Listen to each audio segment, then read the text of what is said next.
Hey everyone, welcome to episode 9 of the Noor Podcast. Today we have a returning guest for the first time. We have Jot from StreamLnr back here to do just another episode. We're just going to be having a good chat about some topics we don't know yet, so it'll be interesting. Thank you again for all the support online. We are very excited to keep growing. Please follow us and subscribe on Instagram, on YouTube, on Spotify, and let us know what you think of the episodes. Leave comments, leave feedback. We love to hear it all.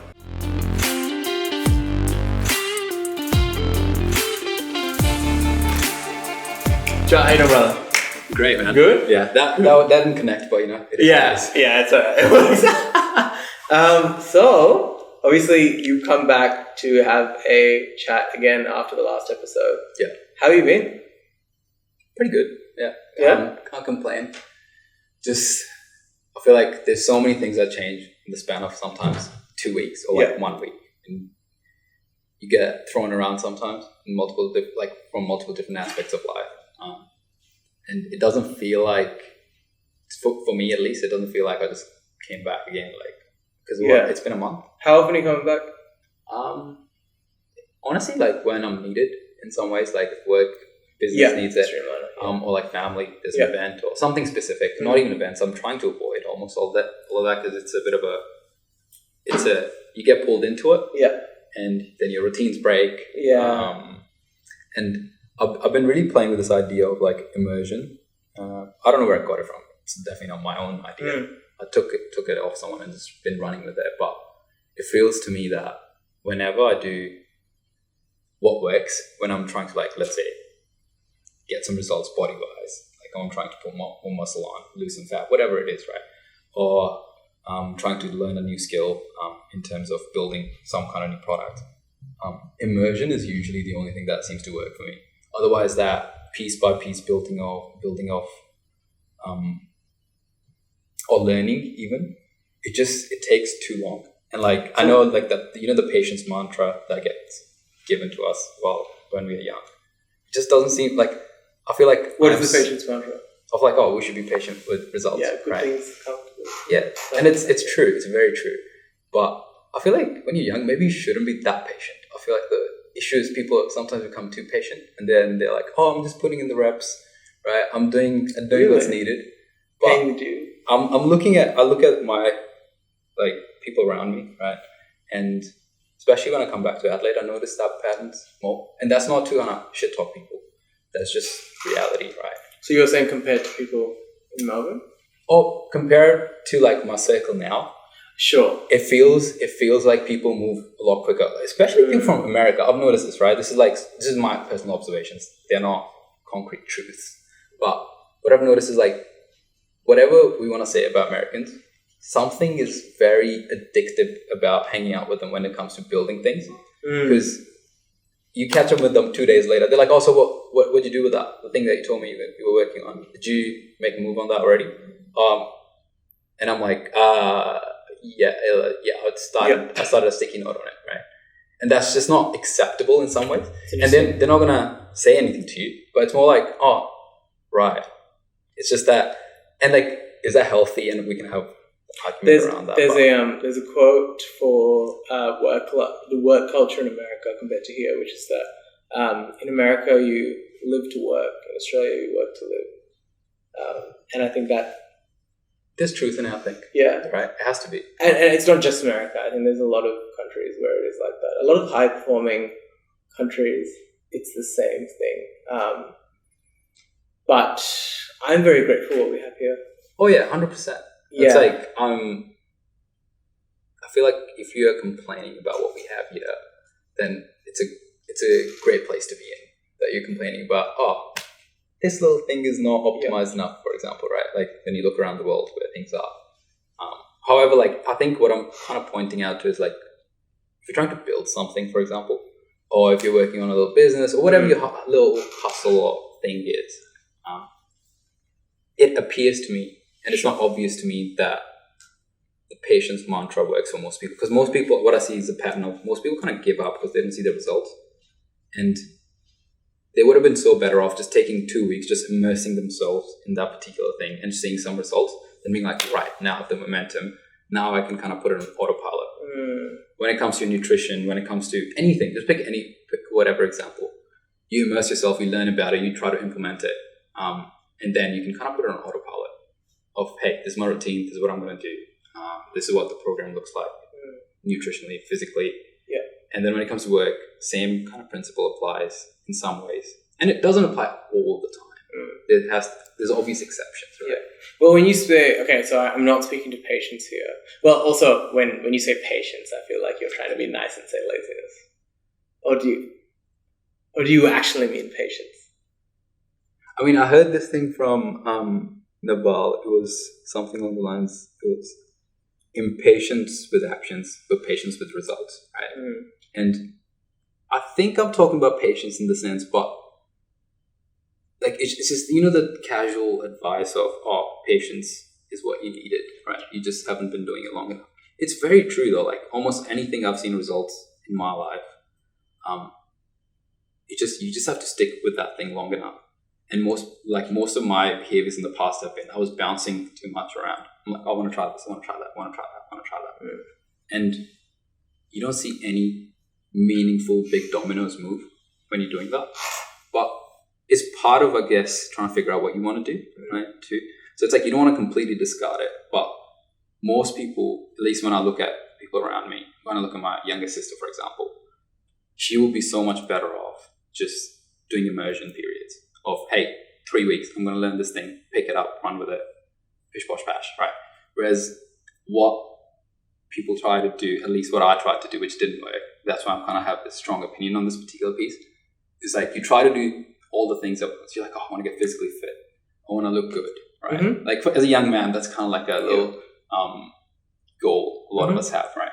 And alongside that, I also want to build a business, right? Good or bad reasons, whatever your reasons are, sometimes it's purely money driven, sometimes there's a lot bigger driver behind it, right? It's easy to kind of get stuck in this, oh, I'm doing all these things, but I don't see meaningful results. For example, like something tangible is like I was working out with a mate yesterday. After the gym, like I think we went to the bathroom and we took our shirts off and we just he was taking photos of himself and I took a photo of myself, right? I'm like, oh shit, dude, actually my shoulders have actually grown. Wow, right? And I was so happy about it. And he's been working out a little bit less than me. Not in terms of like how hard he's working, it's just a period, right? And he's like, oh dude, my chest looks, I haven't gained anything. I've been working so hard for the past 4 or 5 months, whatever, right? And that patience mantra does apply. It's like, you just need to be patient. But I don't think that was necessarily true either though, because the thing was, he wasn't hitting that thing properly. There was something wrong what he's been doing, right? Yeah. So it's like, it's a feedback mechanism of, you should actually see results fairly quickly. And if you're not, you're doing something wrong. Well, if we run with that gym analogy, right? Patience only works, I think, if there's a effective feedback loop. And the amount of time you have between those intervals of iteration. If you stick with patience and you expect change, but you don't ever analyze yourself and critique yourself and change your workflow specifically. I mean, I'm talking about the gym here. Then you keep going, but you have no results, but other people get ahead because they optimize, and you experiment. But I see your point of view. It's a balancing act. It's a balancing act between, you need the feedback loop. Actually, I take that back. I don't think it's a balancing act. But I agree with your point of the feedback loop. But when did you kind of start implementing those feedback loops, and how? Like, just pick whatever vertical of your life, right?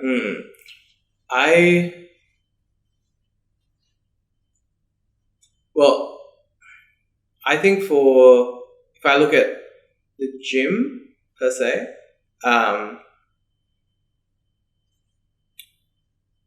gym is very easy for me because I don't measure based on how I look. I measure based on the actual metrics, I guess. Yeah, I mean, like how much weight you're lifting, right? Yeah.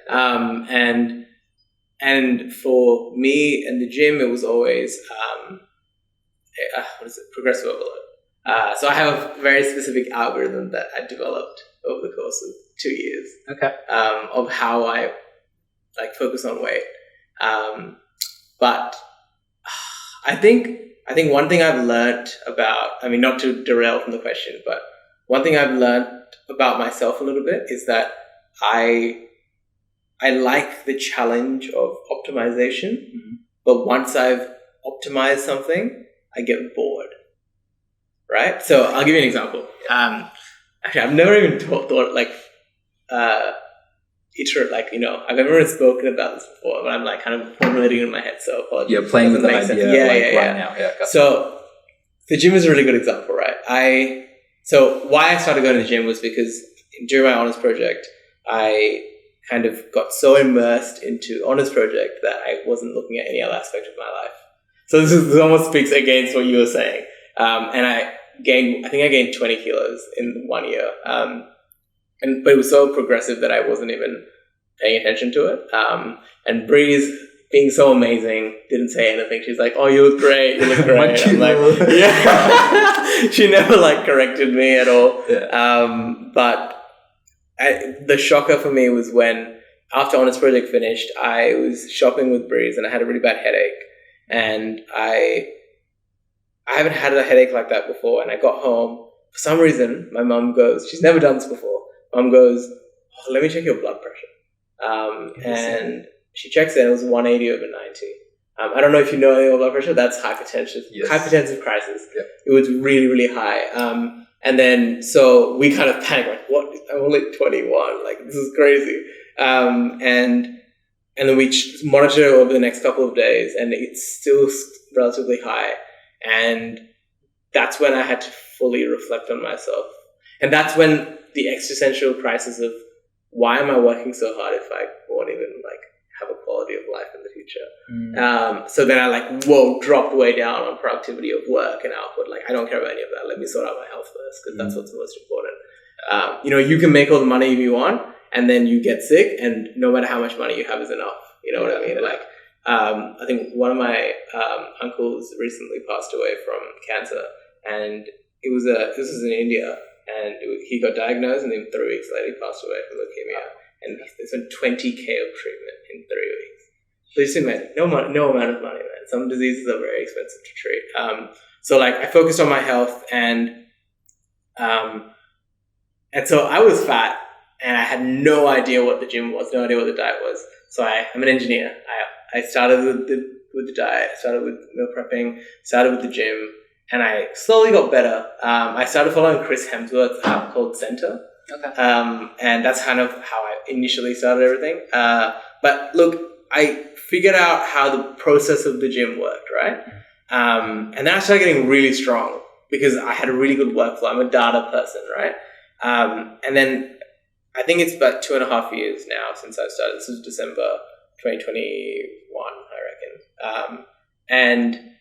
And then I got to a point where I got so good at the process that I essentially realized that I had full control over my body, right? So in terms of muscle growth, I have absolute control. Mm-hmm. If I wanted to get 20 or 30% stronger in a certain amount of time, I know how to do it. Mm-hmm. So it's no longer that I can't get there, I'm choosing not to get there. Yeah. And as soon as I mastered the process, I no longer had this desire to go to the gym and get super strong anymore.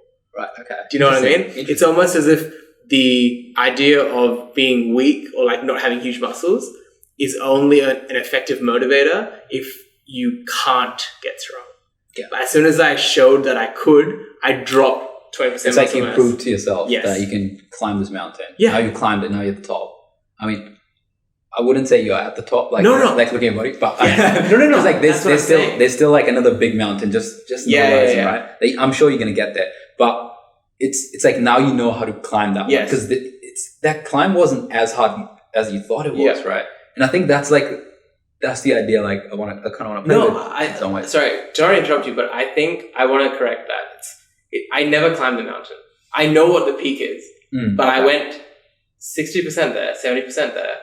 And this is actually really easy. I've mastered the process. I can get to the top. Do I really want to? Yeah. You're not chasing the result anymore. Like, I realized the result it's not going to make me happy. It's always going to be another mountain. It kind of connects to that point of the original one, but reflection. Yes, right. Exactly. Feedback loop of. But I got bored at the end of the day, and so this is why I started running recently. Okay. I suck at running. Oh, but now it's running. exciting to me now because I'm like, I suck at this. I can now optimize again. Yeah.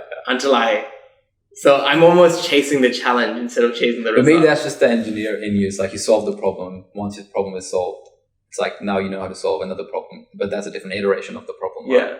But it's like, you're like, actually, there's so many other problems in the world to kind of play with. Let me go play with them. Right. I actually kind of want to go back to the immersion aspect of this whole thing, where you were doing your honors, for example, and then you lost track of your health. I think to kind of just put a bow on that idea, and then we can move on from there. I think there has to be very conscious effort. It can't be, you don't let your environment dictate that for you. Like, you don't want to be a feather in the wind, for example, like in the sense that you chose to do honors, but the honors, like the period and the way that it works, it's defined for you, right? And it's like, when I'm talking about immersion, it's like, you have to kind of put like a limit of 2-3 weeks, or it might be even 2 months. That's like, I feel like that's still reasonable. Like, have you heard of this idea, monk mode? Like, it's quite prevalent in like red pill / blue pill communities on the internet. But it kind of is parallel to that immersion aspect. But I think it goes a little too far, like in my particular understanding. Could you explain what it is? It's pretty much that like immersion aspect, but it's more like it's around. So I think, let me think who made it popular. I think it was Manjot perhaps. And the whole thing is like and this is my understanding of the idea. I think it's you avoid almost any hedonistic behavior, right? Anything that will like spike your dopamine at all of those little bits and pieces, right? And you're very conscious about where you're putting your effort. Like, it might be gym, work, right? But then it goes a little when I say it goes a little far, is like, it's very easy to get lost in that. Like, any sort of immersion behavior, it's very easy to get lost in it because it becomes a game of its own.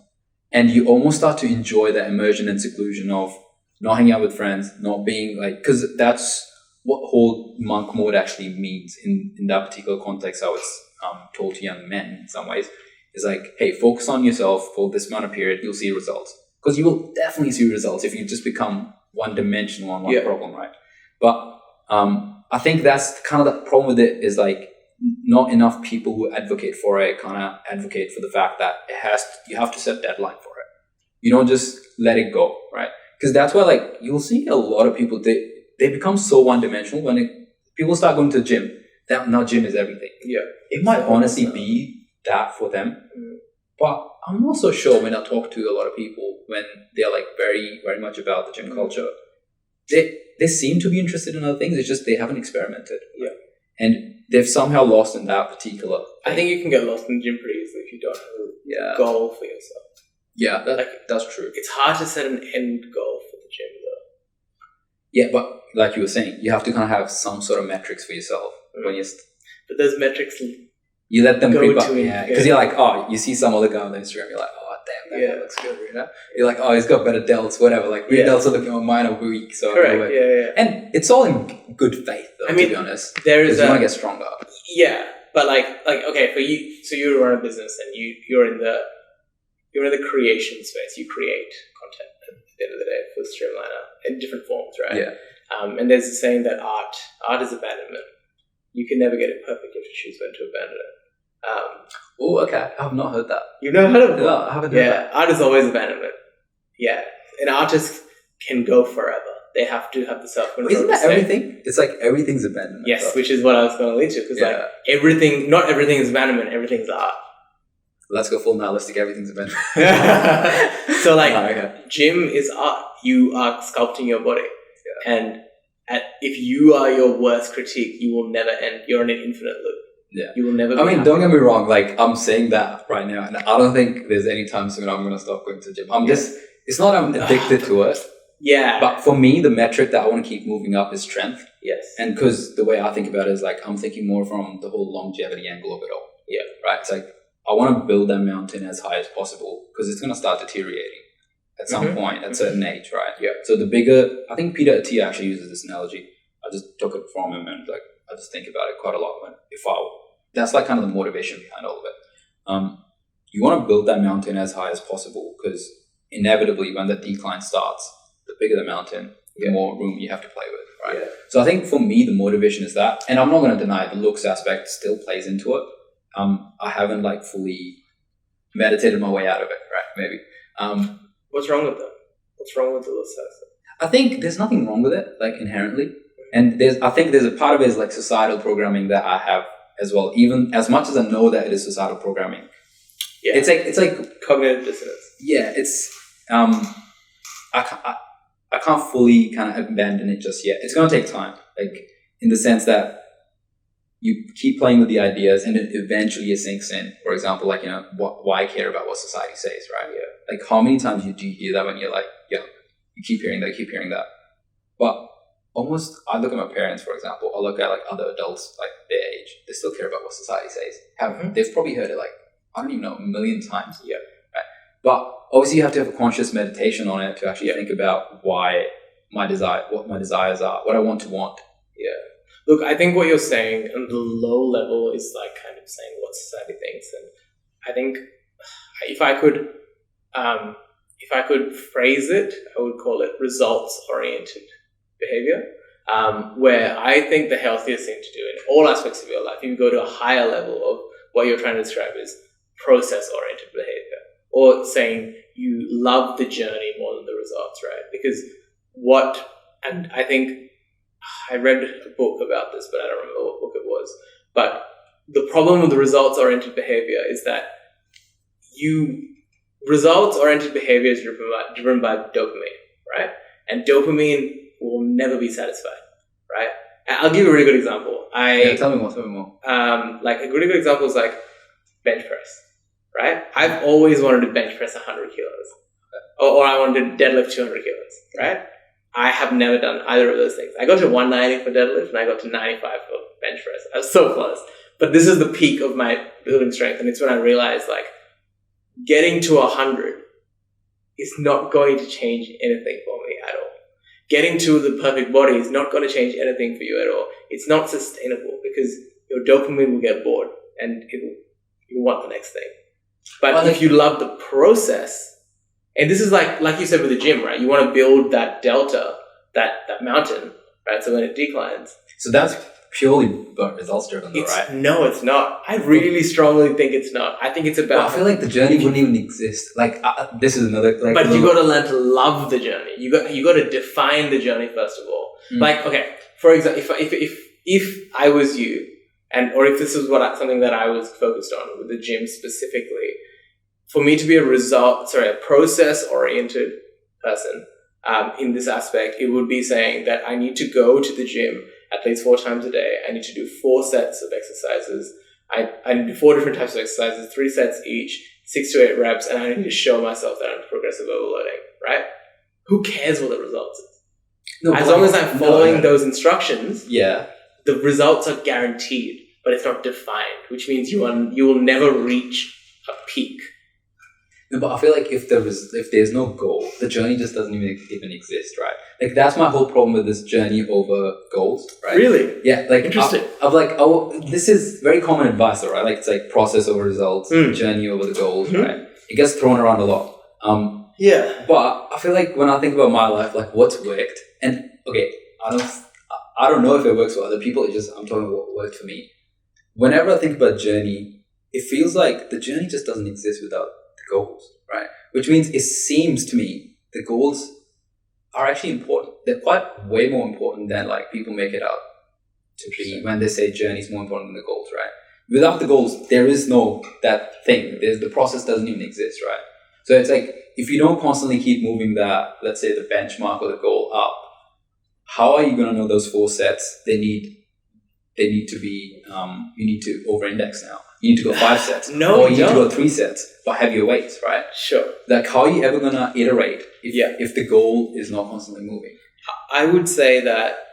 So you made a statement, you said the journey can't exist without the goal, right? I would phrase it differently and say that it's easier to define the process than it is to define a goal, right? If we move away from the gym analogy, right? Yeah. Let's go to something that we're trying to do, which is build a platform for a podcast, right? On Instagram. Let's say just Instagram for one platform to keep it simple, right? Yeah. It's very easy to define a process, which is post 4 times a day. Post 4 times a week, which is what we're doing. Yeah. We don't have to define a result goal. We don't know. We don't have anything to compare it off of. We don't have a baseline. We don't know what our audience size is. We don't know anything. We're brand new to this. Okay, let's have. But I can define a process. Hypothetically speaking, right? Yeah. If run with that, and then run with the fact that if you have defined goals, hey, if we are increasing like the amount of listeners that we are listening to our podcast every month by 10 people, 10%, whatever benchmark you want to use, wouldn't you be better off because you'll be able to kind of be like, that would act as a feedback loop of, hey, we actually didn't hit that mark this month. What happened? Did the reels not do well? Wait, was the content lacking? Like, it becomes a feedback loop, whereas like it appears to me that if you just go by the predefined definition of 4 things once a week, right? I think a lot of people have started to do that now. But like the people who get results, to me, it seems like they have way stronger feedback loops, and then they have pretty strong goal-driven mentality. It's like the whole type A personality thing, right? It's like that comes into play too on top of it, I guess. But like just stepping it back, whenever I don't have goals, I make less progress. Like I've tried it, like, and maybe I haven't tried hard enough in that particular way of thinking, perhaps, right? But like stepping back into the gym analogy, because it's just so obvious and so relatable, I guess. Yes. But what doesn't get measured doesn't get improved, right? I heard that and I was like, that seems like I get it, but it's too much effort to measure things, right? That was like that was my whole problem with that, right? But then you start doing it, and you're like, whoa, that actually wasn't that hard to measure things. You want to measure your calories? It's actually not that hard. It sounds pretty hard. No, and the thing is, but I wouldn't keep the thing is, every time we hear these ideas, we think we have to do it forever. No. It's like you do it for 2-3 weeks. You get to actually learn about portion sizing. Like me and like a bunch of my mates, we've been like working out for a while, but the thing that was completely off was portion sizing, right? We were eating enough protein, but everything else around it, portion sizing was pretty shit. Then, when you measure it, it becomes very tangible, right? It's like, oh, actually, this is what I ate the last 2 weeks, and this is what that end result looks like. And the same thing with the weights, for example, that you were referring to, right? Whenever I've started tracking my weights, it starts to track up. Like, and the thing is, you get to make little progresses, like improvements. It's like, oh, last week I only did 12 sets of this thing. This week I only did 13, 14, 15, right? And like, you get to push yourself a lot more when you measure it. But I think the problem with the measurement conversation is usually, it feels like you have to do it forever. But as soon as you set a deadline for it, the immersion period is only 2 weeks. I'm only going to do it for 2 weeks. I just want to see what I learn from it. And as soon as that's the mentality you kind of come in with, it's almost every time it's worked for me. Like, I can't think of one time I tried to track something and it wasn't useful. I mean, there's like anecdotal stuff you can start tracking, and it's just like, no, you're just tracking everything. You're just like a bit of a, data-driven. Like, I don't know, like, I don't like those people as well. Like, it's like people who are just way too data-driven. You want to be data-driven up to a point, but then you kind of want to pull it back as well. I think you got to understand. So you said something before, which was that, what did you say? What doesn't get measured doesn't improve. Doesn't get improved. So look, I can counter that very easily. Ooh, okay, because you can measure. So running is a good example, because let's say you measure one thing, right? Let's say you measure your 5K running time, okay? And you measure that every single week, and you start improving, because what's increasing? It's not actually your time or your speed that you're actually running the 5K is not what's... Yes, that's decreasing, but like, you're not implicitly actually measuring anything important. You're measuring time, right? That's got nothing to do with your body. Yep. What's actually increasing is maybe your muscle size on your legs, maybe your VO2 max, how efficiently your body can take in... your zone 2, like all that. Exactly. Maybe it's the temperature's decreasing because you generate a lot of heat when you run. So at lower temperatures, you should be able to run faster. So like but over time, say you take a year and all you measure is your 5K running time, right? It's increased, right? But so you can say I've gotten faster, right? But other parts of your body are also increasing in efficiency and in process, like your VO2 max, for example. You could never measure VO2 max. That doesn't mean it doesn't keep improving. Well, you can measure it, but like... No, but you don't have to. Yeah, you don't have to. But the thing is... But you said that everything you measure doesn't improve. So, okay, obviously that's a vast generalization, right? But like, let me come to that. Sure. So the way I would think about that particular example, and like, let's stick to that example. It's a great example, actually. Time is a proxy for all of those metrics, right? Mm-hmm. Time acts as a proxy for all of them downstream. Because it's like, in order for time to improve, they all have to improve. Mm-hmm. So it's an indication as the time improves, you're actually moving those metrics up or down, one way or the other, right? So the person who's like, okay, why is Strava so popular within runners, right? Is it purely the gamification aspect of it, or is it just the social aspect? I don't think so. It appears to me that when I get to see what my best effort was in that mile, it feels good, number one, right? Is you get that little dopamine hit, quick one. Little medals. Yeah, little medals, right? It's kind of cute, but like, it's little medals that make you, like, no one's looking, no one's even around. So, sure, like, a few of my mates will, like, thumbs up it. But, like, even if no one thumbs up your runs, like, if as soon as you see that you got faster in that run, it just feels good. Yeah. Right? Yeah. And I think metrics are not necessarily, when I say, like, what doesn't get tracked doesn't get improved. It's a vast generalization, and it applies to most average people. Like, and I am part of those averages. I'm not, like, excluded from it. And to me, it feels like whoever, like, and people who are a little bit more, people who are like a little bit more autistic about tracking, right? They are usually the winners in that domain. Like, honestly, they are up, right? And you don't want to keep tracking all your life. Like, honestly, I hate trackers. I don't actually wear a tracker regularly, right? Like, I'll wear it for tracking my sleep, especially when I start to like feel a change in, like, wait, my sleep, I think it's been good quality, but I feel like something's changed, right? Like, my energy levels are a little bit going down too quickly throughout the day, right? The whole conversation around trackers, that's a whole little Pandora's box, because that's such a fun conversation. Because Tim Ferriss has a great framing on this. Is like, he was talking about this particular thing about tracking, right? You want to track to improve, but then you also want to abandon that tracking at some point because you've conquered the mountain, for example, right? And if you're like, hey, I actually get so much joy out of tracking, you continue, right? And those are like few people. But what I'm saying is, because I feel like that advice would have been so useful when I was younger, in the sense that if I just like honestly just tracked my weights at the gym, like I would have actually like made progress quicker.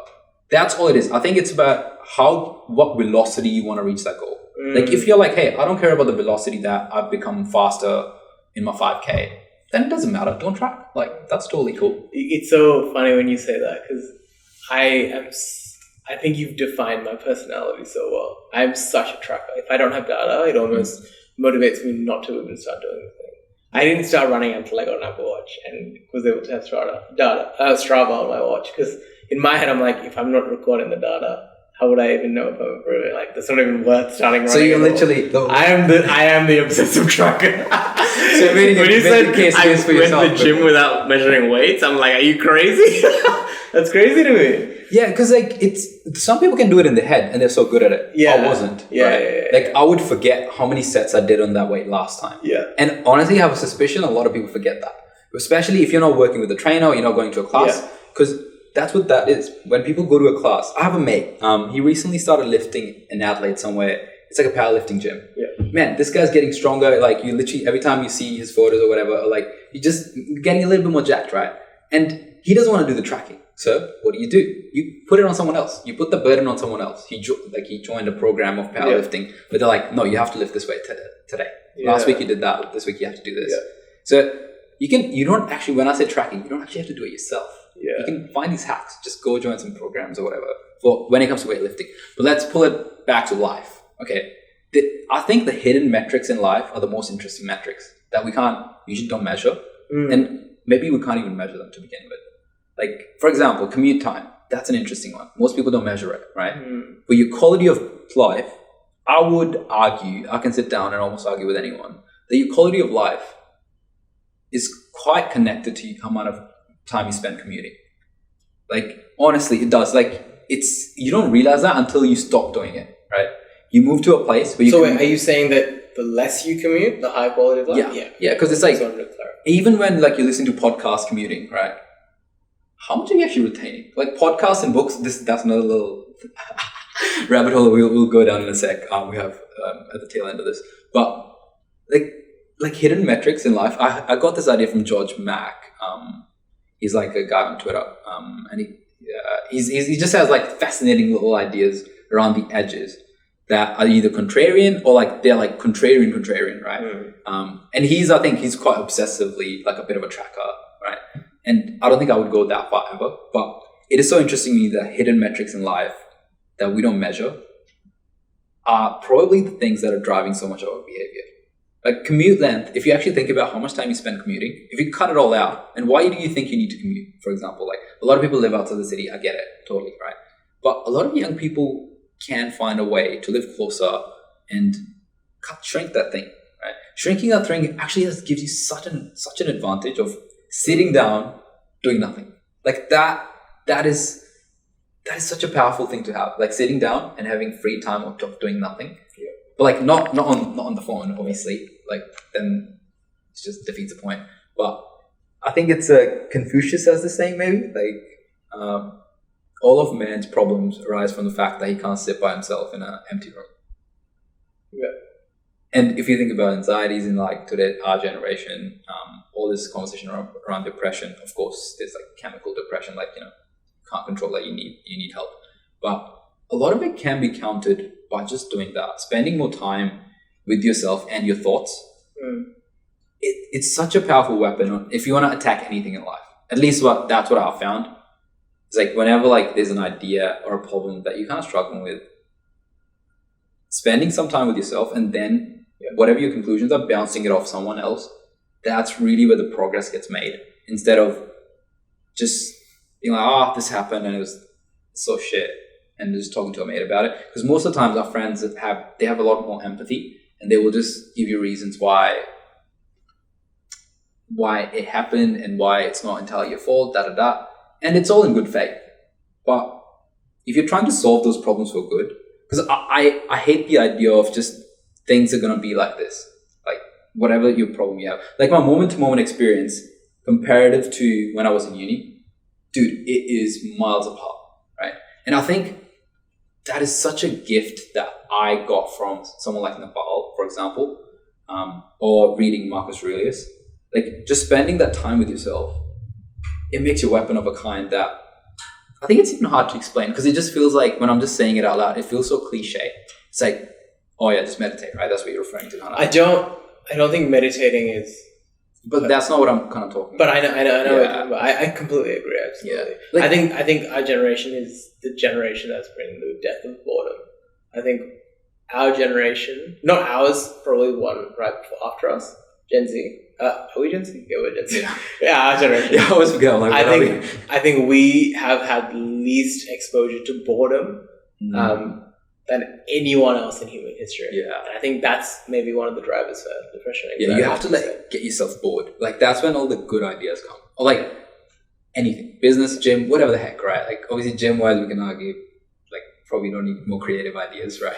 Just stick to what you know, like don't hurt yourself or whatever. But most of the time, at least I've found like I solve problems in such a simplistic way when I go on a walk. And it's so so counter even to my own behavior, because sometimes I'm like sitting there, I'm trying to solve a problem on my computer. I'm like, it's been 3 hours. I want to solve this. I'm not leaving this until I solve it, right? Sometimes that's what's needed, that brute force of just, I'm not leaving until this is done. But a lot of the times, going for that 5-minute walk, I don't know what it is. Like, we can get into science behind it, but it's like, if you just take it as a rule of thumb, going for walks in the morning, afternoon, evening, whatever your like life circumstance looks like today, if you do that, like I feel like once I started doing it, man, your moment to moment experience dramatically different, right? Because you actually like, if you think about it, 3 times a day, you force yourself to be with your own thoughts, and whatever little issue that came up, you're like, you get forced to reflect on it, right? Yeah, I mean, I've tried to implement this in my life as well. I've tried to implement that in my life as well. And one thing it's such an easy thing to do is just park a little bit further away from your workplace. Yeah. So that you have to that's a good one. That's a good one. Yeah. Like it's such a hack. Yeah. Like it feels like not a hack because people are like, bro, you just talk about walking. But I just wish I could give that as a gift to people, right? Like, and a lot of my good mates today, they're all trying to practice that more and more, right? And I fail a lot of times doing it. Like sometimes I'll miss my morning walk because X, Y, and Z, like something happens, right? But I'll notice the little drops in my, not motivation, I wouldn't put it that way, in my satisfaction of that day, right? Like when I was younger, like all these things seemed so important, right? Even like this whole business conversation is like the hustle side of the life. I love it. Like, don't get me wrong. I think more people should be risking, taking risks and starting their own little things just to learn, because that's how you learn, right? Yeah. But it's cheaper than a uni degree. Yeah, but it's like, oh yeah, like uni degrees are just so overrated. No, it's like if you spend the same amount of money on a business degree, starting your own business, you'll learn a lot more. Like Naval is this funny thing, right? Like I keep referring to Naval because I was literally reading him before I came here, right? It's like you're better off starting a lemonade stand than doing a business degree, right? It sounds very, like I did a finance degree as well, like alongside the engineering one, but it sounds very passive aggressive in some ways, but it's so true. Like I look at like people who are studying finance with, and no shade to them, but you just become a cog in the wheel. And do we need cogs in the wheel? We do, right? We do. Like how else a society is going to work? But I feel like the problem with that whole thing is we don't get to play with our creative ideas. And when I say creative ideas, it's actually like that's how society improves. Like that's how we come up with new knowledge. Like humans are universal explainers. Like David Deutsch has this, he's a physicist, but he has this physical, like he has this few books written and like he has this great framing on it. It's like the reason like we should cherish humanity or like the human existence is like we're universal explainers. We literally, if you ever doubt what we're capable of doing, you just have to open your eyes and look around. Like we will literally look at dirt. That's what we did, right? In the first few like eons ago. We're like, what can we do? Like, okay, there's these little tree branches. What can we do with it? Someone's like, oh, let's create a fire, right? That whole conversation is mind blowing. It's like humans are so worth saving. Like, you know, when like a lot of people like we're overpopulated, this, that. But it's like if you look at the population trends, they're actually pretty scary. Like, to be honest, like as soon as a developing country turns developed, the population's just And like then you look at China, you look at South Korea. Like was it North Korea? South Korea, right? Wait, was it the dictator of North Korea who was like crying? Yeah. That's mad. That's really mad. Like I mean, I think that will be the first country to actually go extinct, essentially. In Japan, like there's villages just abandoned, right? Yeah.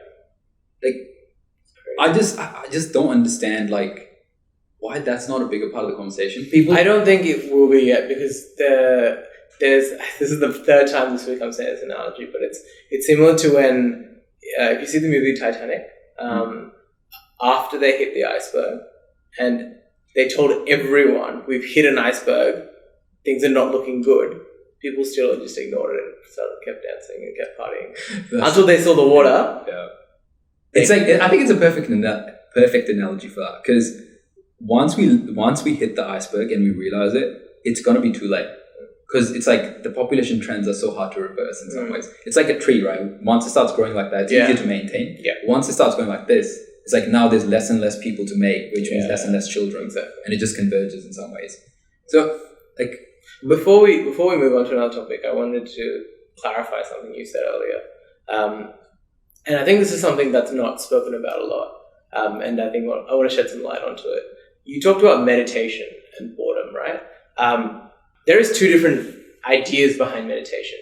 And it actually comes from two different frames of thinking, right? But the confusing part is that they're both defined by the same word. Meditation can both mean emptying your mind and it can also mean filling your mind. Okay? Because I'm religious and Christian, I know this from a religious point of view, but I know that in Hinduism, meditation means to empty your mind. In Christianity, meditation means to fill your mind. When David meditated on the Word of God, he filled his mind with the Word of God to be able to get ideas out of it.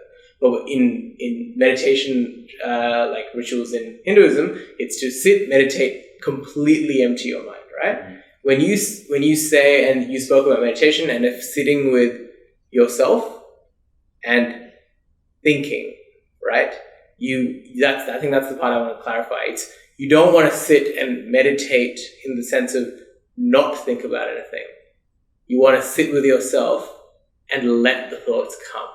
Oh yes, because the way I understood it, and the way I've kind of come across the idea that I got stuck to around this whole conversation, which is it's a big piece of conversation of the culture today, right? Like the meditation aspect, the breathing meditations, and all of it. And I think they're all pretty great in some way, shape, or form. Some are better than the others, right? But everyone if someone does breath work, they want to advocate for that. If someone does walking, I want to advocate for that. Someone who sits down and meditates, they want to advocate for that. Someone who's religious, they're going to church is also a form of meditation, right? They'd want to advocate for that. But what seemed easy to me, what seemed practical, was I can do walks. Walks are so easy. Okay, what else do I need to do to kind of get to the meditative state in some ways, right? Let's not take my phone with me.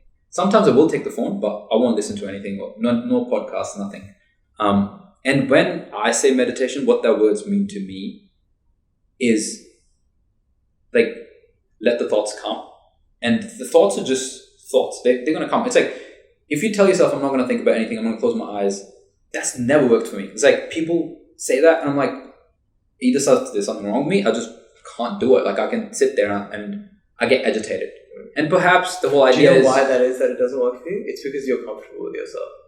And I think, because the conversation around meditation we were having was that, and this idea of boredom and depression and anxiety in the world, I think that people are not comfortable with their thoughts and themselves, right? So, which is why I wanted to clarify the difference there, because if you think meditation is going to help you with your depression and anxiety, and the process you go through is sitting there and emptying your mind, you're actually not facing the issue. Yeah. The problem is not when your mind is empty. The problem is when your mind is full of thoughts. But you can't control I would argue you couldn't even do that. I would argue you couldn't even empty your mind and not think about anything. Because if I tell you to don't think about a white elephant, what are you doing? You're thinking about a white elephant. Yes. Right? So if I tell myself not to have any thoughts, there might be a microsecond there where I have no thoughts, but then the thoughts just come.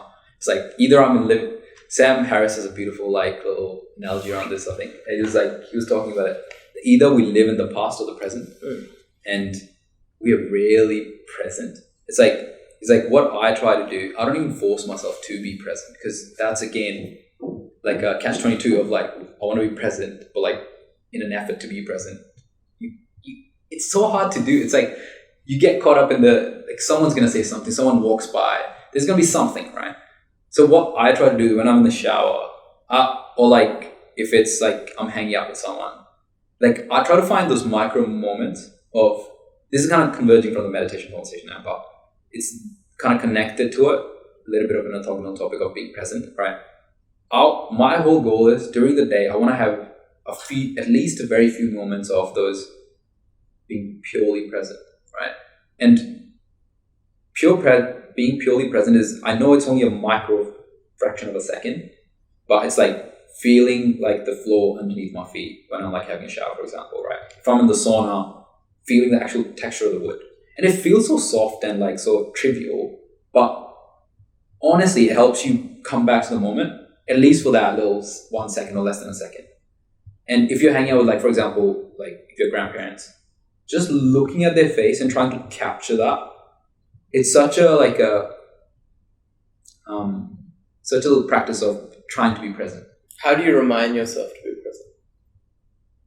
I think that's hard. You actually have to be, the way I do it, the way at least it feels like I do it. Again, everything I say is kind of fraught with peril in some ways, because it's no human even knows how they do the things that they do. It's we have some semblance of an answer. When an athlete gets asked, Cristiano Ronaldo, why are you this good? Or just pick any athlete, right? they're like, it's almost like their back's against the wall. We ask them this question, and they will give you some semblance of an answer. They're like, I wake up in the morning, I do this, I do that. But like the real thing that they do, they don't even know. Like that's how they are who they are, right? Because it's all the little things around the edges that makes them who they are. It's like the little things are the big things in aggregate. So that's what makes them. So it's like, you ask me that question, I'll give you some semblance of an answer, but I don't truly know.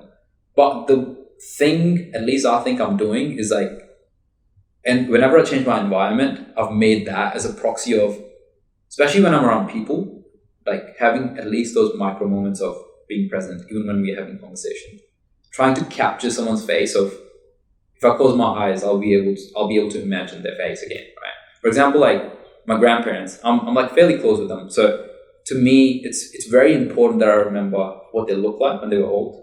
And they're kind of like the primary drivers of also like the whole Tenet IQ side of the conversation, the longevity aspect.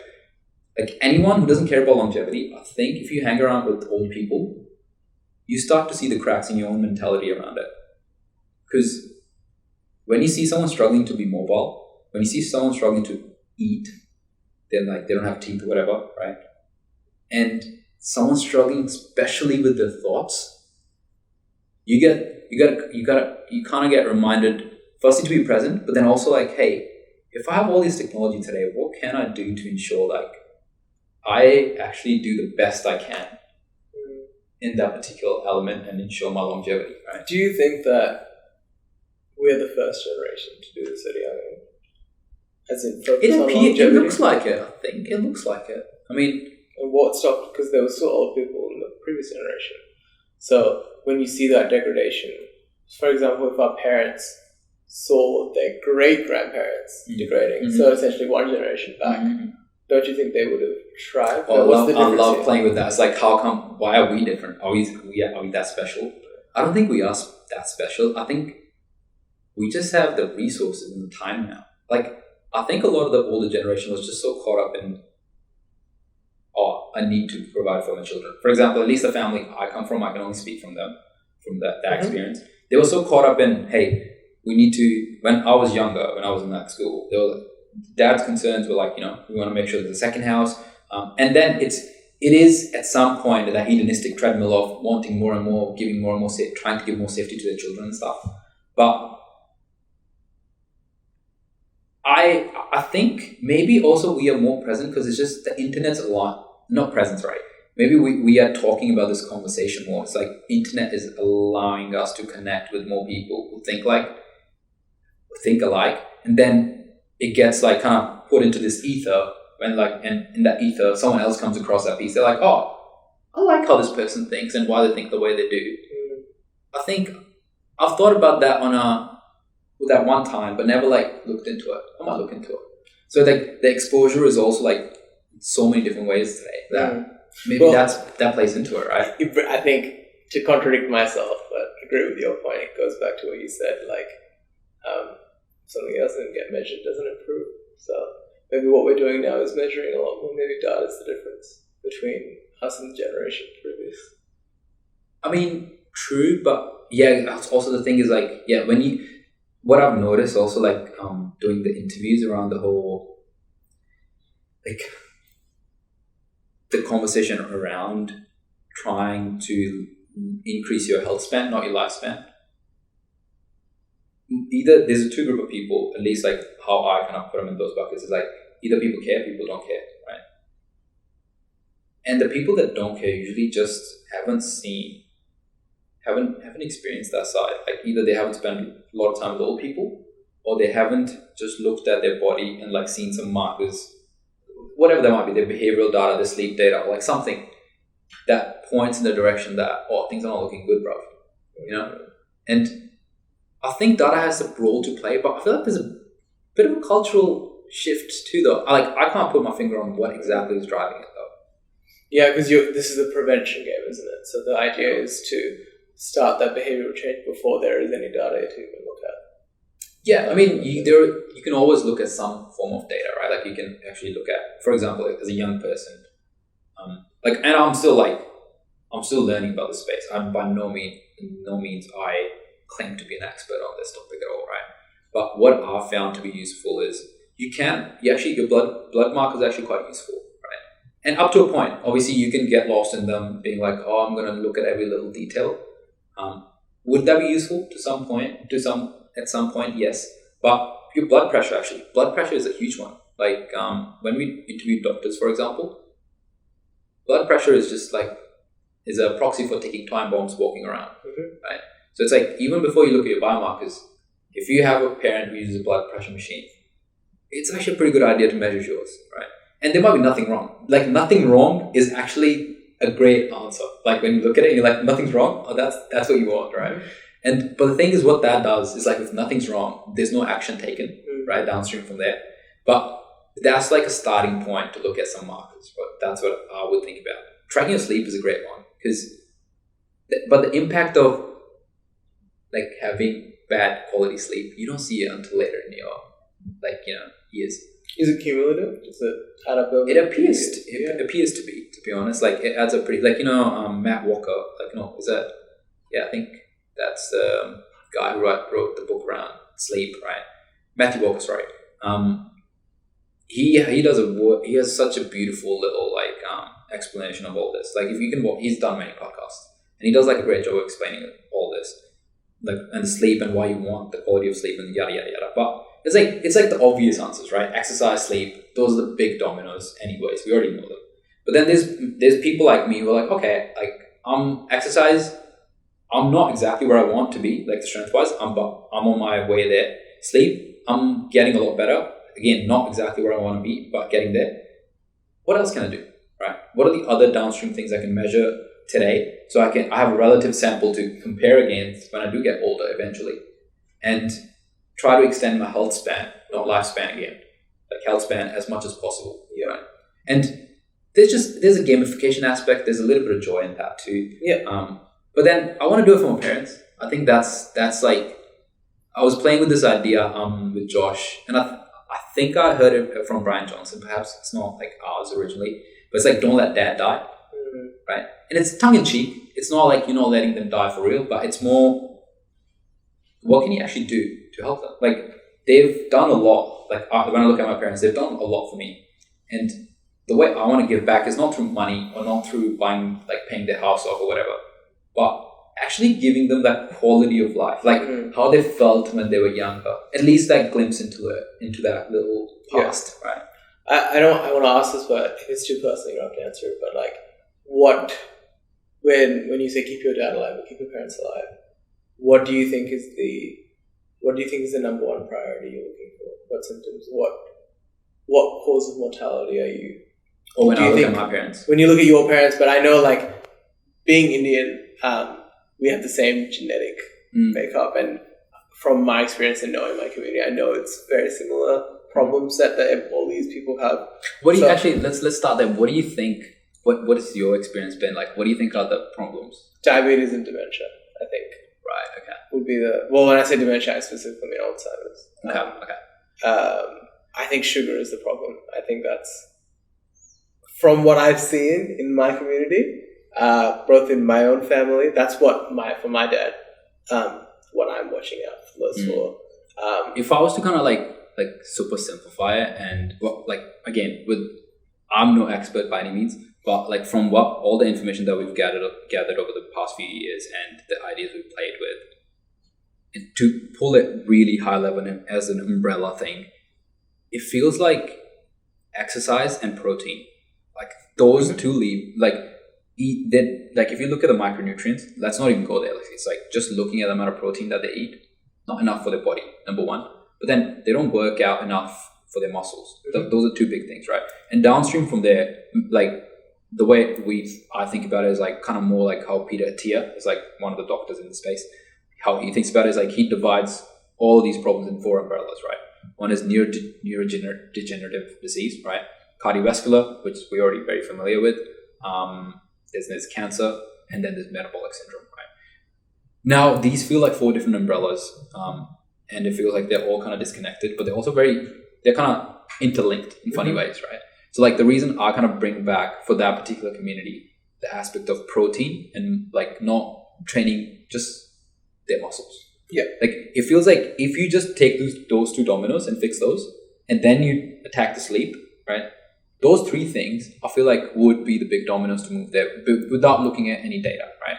And next big marker I would go look at is probably blood pressure, because honestly, blood pressure is way better, easier to do than looking at actual blood work. But once that's done, you're like, hey, I actually want to go deeper. And there's like, not all the population wants to go deeper, but there's a set of the population that would want to go deeper, right? That's when you get into blood work side of things, and then specifics of what the exercise is, and then what do they need to do mobility wise, right? Because mobility is another thing which is so easy to ignore, but until you have that, my back's hurting, you don't appreciate how freaking good your back really is and how useful it is, right? Like, I pushed my mate the other day too hard to do a deadlift, right? And I am that person who pushed him too hard, and and he's like, dude, like my back's acting a bit funny. Nothing really happened that was like catastrophic, but he's taking rest of 2-3 days now. And me even being aware of all these, how important actually being able to work out every day is, and not pushing yourself up to your absolute max. You still make mistakes. Everyone does, right? So, but mobility is another thing I would go attack as much as possible. It's we actually have quite a lot of experts now, and we can argue their ideas and how good they are, and are there better exercises? Of course, but there's that guy, Knees Over Toe guy. That's his Instagram handle. It's his full name, I forget. It's Ben something, and he's pretty good. His intentions are good. I think other people have just showcased the fact that not all those exercises he advocates for are as useful for mobility wise for your knees, etc. But most of them are. If you just pick at least 3 or 4 of them, someone from my parents, if I'm looking at that group, for them doing that is quite easy. Backwards walk, fair enough, it's quite easy to do. That's something he advocates for. Racing, training your tips, quite easy. But I wouldn't actually ask them to do the mobility work first. I would just be bro, go to the gym, right? Train your legs. Right? With mobility and your parents, maybe I've got 2 questions left to ask you, okay? Before we wrap up the time. What muscle group do you think someone could work to, especially someone that's aging and that's worried about mobility as they get older? Which muscle group do you think is most important to avoid, to make sure you have mobility when you're older? Yeah, when I look at my parents specifically, right, and also looking at my grandparents, and then the people that in their age demographic, it does honestly if they just train legs, really? It would be so good if you think about it. When all the falls, how do they happen? It's imbalance, right? And is the training legs gonna fix everything? No, it's not. You actually need to go far into it, and it's you have to. The answer has to be it depends. But if we actually want a big domino to go attack, go train legs, right? Training, starting, at least you start with something, right? And I think that's kind of the goal, at least I have with my parents. I'm they're starting to work out now, but it's now you kind of want to go a bit more specific of hey, you should probably get a personal trainer, because you should probably learn these movements, how to do them properly, right? Because they don't know how to do the movements correctly. You don't want them to hurt themselves, obviously.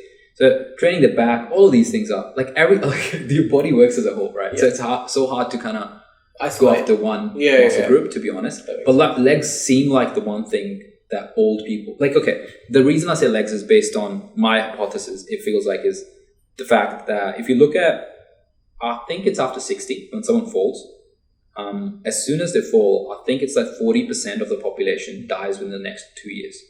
Wow, right. And again, I don't have these metrics exactly correct, but it's somewhere in that domain. That's not a small number. 40% seems like it's not much out of the 100, but it's actually a gigantic part of the population. Yeah.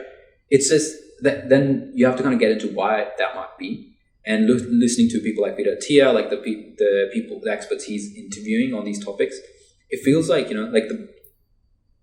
back to the basics of bone density being low. What's going to happen once you break a leg? Once you fall, you're going to break it quicker. Number one, you don't train your muscles, so there's not much muscles around to protect it to begin with. Now the problem is also recovery, right? If you haven't been an active person, are you going to recover quick? Probably not. Whatever movement you were doing prior to the injury, now you're completely bedridden, right? and all the other symptoms, all the other like horsemen of the death come attacking, metabolic syndrome, cardiovascular stuff, right? You were keeping them at bay, not even on purpose, but they were just being kept at bay by your little movements that you were doing, right? So it's like, it's a rabbit hole to get into, but it's the big dominoes the same everywhere. Exercise, sleep, then you can, if you want to measure something, you can obviously use the behavior, like all the variables that we have to track your sleep.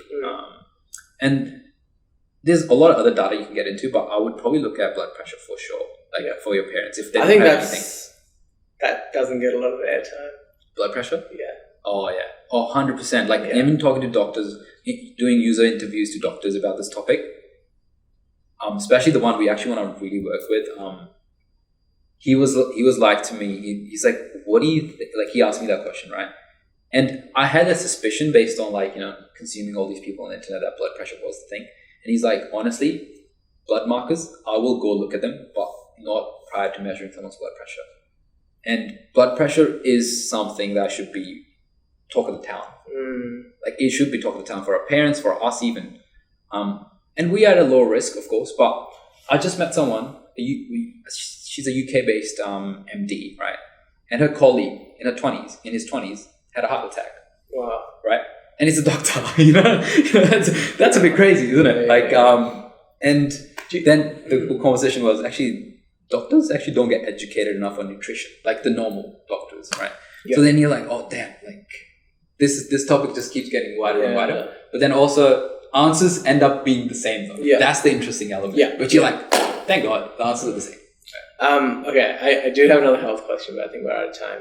Unless you've actually looked into this, have you looked into sodium intake much? Oh yeah, that's such an interesting one. We haven't done like a lot of research into it ourselves, but I'm sure like you'll be able to find a lot of literature on it. Like because I heard it's similar to blood pressure, is that like no symptoms until it's too late. Anyway, that's just an interesting rabbit hole we could go down. But my final question was, who is a local role model to you? As in, someone where you would almost impersonate or think, how would this person act in this situation? And who is someone that you kind of put yourself in their shoes regularly in your life? I would kind of completely turn that question upside down in some ways and be like, I think I have the best role models, and they're not local.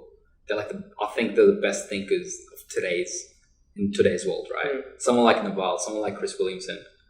I think those are two people that I consistently kind of put myself in the shoes of, how would they kind of approach this problem, or how would they think about it, right? But that isn't a particular vertical. For example, if it's a health related thing, then obviously I don't know all the evidence around everything. So even me putting myself in the shoes of Peter Attia, for example, it's not going to yield me any useful answers because I actually don't know as much as him, right? But whereas when it comes to philosophy or when it comes to life decisions, it's a little bit easier because when you've consumed so much from them, it's easy enough to kind of infer what they would say to a problem. And I think anyone can have the best mentors and best role models in the world. You just pick the best that you can find on the internet or in the world. You just consume them, and then they become your role models. They don't actually have to ever talk to you. It's like people go after looking out for role models, right? Or looking after mentors. Mentors is actually a big thing when you're younger, in uni and stuff. I tried that once. I was like, dude, look, all due respect, but I feel like the people I consume on the internet, they are and don't get me wrong, it was probably my circle that wasn't good enough to find a quality mentor, perhaps, right? But I would assume there's a lot of people in the same state that I was in where it's hard to find someone who will give you the time of the day when you're that young. You haven't done anything, right? You're just a uni kid. Who's gonna there are people who will go out of their way, of course. But to me, it was okay, wait, why even make that problem hard? Why go look for these people to begin with? I'm just gonna pick the best thinkers I can find. Even someone like Marcus Aurelius, you can use that. It's he's an emperor in an ancient world. And you might struggle to kind of put yourself in his shoes, but reading him, can still learn from. Yeah, a lot. Wow, that's been a lot. Yeah, that's wow. Okay, well, appreciate you, Vision. Of course. Thank you so much Yeah. for coming and having a chat. Look, I think every time I talk to you, I learn so much. You know how to articulate and delve into a problem, and the way you speak, I visualize it almost as if you're looking into a problem and you are analyzing almost with your eyes every little part of it so that nothing gets missed, and you like learn something from there that you weren't even anticipating to learn. You know what's funny? I'll learn as much as like talking. Does it make sense? Like forcing myself to articulate, it becomes a forcing function for learning. Like a great piece of advice, I don't know where I got it from, it was like, do weekly syncs with your mates, but don't put it out anyway. You don't need to. Just record them though. Because what I regret is, I wish I recorded how I thought when I was in uni. Like what mental models was I using? Like how was I making a conclusion on a problem? It doesn't matter what it was, girls, work, what degree I'm going to do. I just want to know how I thought, right? Because I'm just curious about it. So like this is an attempt to do that and record that and document it for myself. That's really cool. And it forces me to think. Yeah. Have you ever thought, we're going to go out of topic? Anyway, thank you so much. I appreciate it, buddy.